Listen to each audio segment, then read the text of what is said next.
کہ آپ کہتے ہیں کہ 820 ارب روپے ہم نے ریکور کیے ہیں اور اس میں سے 15 ارب روپے وزارت خزانہ کے ریکارڈ میں آ رہے ہیں اور باقی 805 ارب روپے کوئی چھوٹی رقم نہیں ہے جس کے حوالے سے آپ کہتے ہیں کہ ہم نے وفاقی و صوبائی حکومتوں کو پیسے واپس کیے ہیں, کچھ محکموں کو کیے ہیں, کچھ متاثرین کو کیے ہیں. ایک وکیل ہونے کی حیثیت سے میں نے تو دیکھا ہے کہ متاثرین کی کیا حالت ہوتی ہے, ان کا کلیم کتنے کا ہوتا ہے, رجسٹر کتنے کا ہوتا ہے, بعد میں ان کو ریکوری کتنے کی ہوتی ہے, اس ریکوری میں کیا چلتا ہے, یہ سارے معاملات میں نے دیکھے ہوئے. لیکن بہرحال میر صاحب,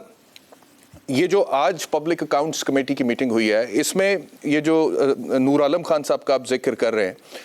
یہ بھی کہا انہوں نے دوران اجلاس کے نیب کے افسروں کی تنخواہوں میں رات اور ان کے زیر استعمال گاڑیوں کی تفصیلات بھی ہمیں بتائی جائیں. نیب افسران ان کے بچوں, بہن بھائیوں, والدین کے اثاثے ڈکلیئر کرنے کا حکم بھی دیا ہے. اس موقع پر چیئرمین پبلک اکاؤنٹس کمیٹی نے نیب کو یہ بھی ہدایت کی ہے کہ جو سوال نامہ آپ ملزمان کو دیتے ہیں, اپنے ایسٹس ڈکلیئر کریں کیا کیا ہیں, وہی آپ ہمیں بھی بھر کے دیں اور اپنے تمام قریبی رشتہ داروں کو بھی بھیجیں. جس کے اوپر ڈی جی نیب نے کہا ہے کہ اس سے پہلے پھر آپ ایسا کریں کہ پورے نیب کے محکمے کو ملزم قرار دے دیں, کیونکہ وہ سوال نامہ تو ہم ملزموں کو دیتے ہیں. تو اس کے اوپر پھر نور عالم خان صاحب نے یہ کہا کہ اگر باقی لوگ سیاستدان یا بیوروکریٹس اپنے اثاثے ڈکلیئر کر سکتے ہیں تو آپ لوگ کیوں نہیں ڈکلیئر کر سکتے. تو آپ کے خیال میں یہ درست ہے نور عالم صاحب کی یہ ڈیمانڈ؟ دیکھیں, میں ایک دفعہ پھر بڑے ادب سے یہ عرض کروں گا احتشام صاحب کہ یہ کوئی نور عالم خان صاحب نے پہلی دفعہ یہ بات نہیں کہی وہاں پہ. As an I witness, as a journalist, public accounts committee کے کئی اجلاسوں میں شرکت کے دوران یہ سوال نیب کے جو آفیشلز وہاں پہ آتے رہے ہیں ان سے پوچھا جاتا رہا ہے اور انہوں نے کبھی جواب نہیں دیا, کبھی انہوں نے جواب نہیں دیا. اور ان کا رویہ جو ہے وہ بڑا اس میں جو ہے وہ تکبر سے بھرپور ہوتا ہے اور اس میں ایسا لگتا ہے کہ خبت عظمت کی میں کیا ٹرانسلیشن کروں کہ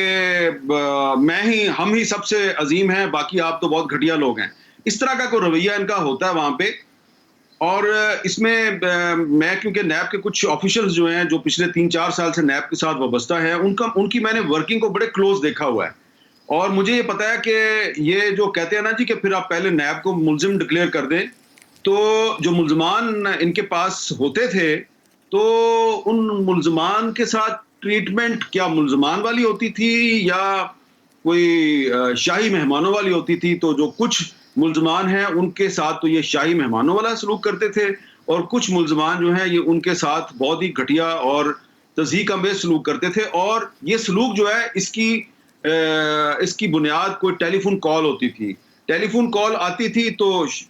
شاہی مہمان والا سلوک ہوتا تھا. ٹیلی فون کال آتی تھی تو اچھا بھلا آدمی, بشک وہ سابق وزیر اعظم ہے یا بشک وہ سابق وزیر خارجہ ہے, تو اس کو واش روم میں جب وہ جاتا تھا تو وہاں پہ بھی اس کو پتا ہوتا تھا کہ یہ مجھے دیکھ رہے ہیں. یہاں تک کہ میں آپ کو بتاؤں کہ آصف زرداری صاحب جو ہیں,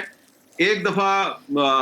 انہوں نے یہ بات جو ہے ان کو پتہ چل گئی کہ جب میں یہ واش روم میں جاتا ہوں تو ایک کیمرہ لگا ہوا ہے تو یہ مجھے وہاں پہ دیکھتے ہیں. تو وہ جب واش روم سے نکلے تو وہ ساتھ والے کمرے میں گھس گئے اور انہوں نے کیمرہ پکڑ لیا.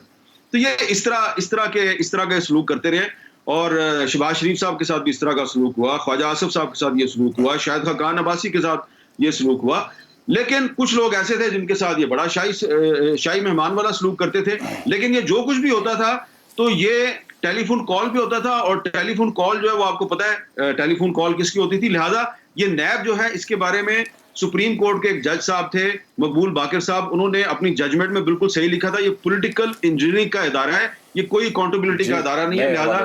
نیب کے وہ آفیشلز جو کہتے ہیں نا جی آپ پہلے ہمیں ملزم ڈکلیئر کریں پھر ہم سے پوچھ گچھ کریں, ان کی خدمت میں عرض ہے کہ بھائی آپ اکاؤنٹیبلٹی تو کر ہی نہیں رہے تھے, آپ تو پولیٹیکل انجینئرنگ کر رہے تھے. یہ تو سپریم کورٹ نے آپ کے بارے میں کہا ہے, اور پولیٹیکل انجینئرنگ کا جو الزام ہے اس کے بعد آپ ملزم ہیں تو آپ کو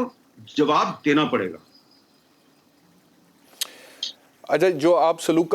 کی بات کر رہے تھے نا حامد میر صاحب, آپ نے تو یہ بھی دیکھا کہ اساتذہ کو بھی ہاتھ کڑی لگا کے اور بڑا برا رویہ رکھا گیا, کچھ اساتذہ کے ساتھ ان کو عدالت میں پیش کیا گیا. اور آپ بالکل درست فرما رہے ہیں, میرے ذہن میں یہی بات آ رہی تھی کہ سپریم کورٹ نے کہا تھا کہ یہ پولیٹیکل انجینئرنگ کے ٹول کے طور پہ نیب کو استعمال کیا جا رہا ہے. اور جہاں تک رویے کی بات ہے, چلیں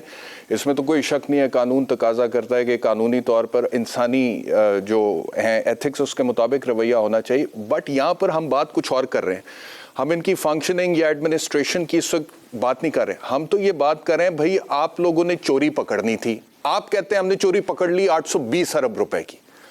اب جو سامنے ریکارڈ بتا رہا ہے وہ کہتا ہے 15 ارب روپے آپ نے سرکاری